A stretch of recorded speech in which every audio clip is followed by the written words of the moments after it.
Helo, Emily sydd yma. Swyddogiendydd i Menter Ogwr ydw i.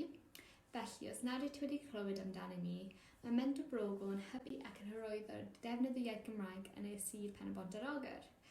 Bwriad y Menter yw codi proffil iaith Gymraeg yn y sir gan gynyddu cyfleoedd trigolion o bob oedran i defnyddio'r iaith mewn amrywiaeth o feysydd.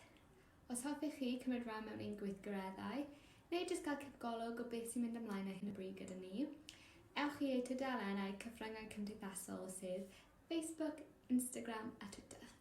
Diolch! Hi there, Emily here. I'm the Youth Officer for Menter Ogwr.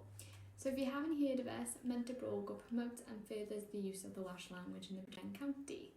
Our intentions is to raise the profile of the language in the county by increasing the opportunity for residents to use the Welsh in a variety of different fields. So if you'd like to take part in any of our activities or just have a quick glance at what we're getting up to at the moment, visit our social media pages, Facebook, Twitter and Instagram. Thank you.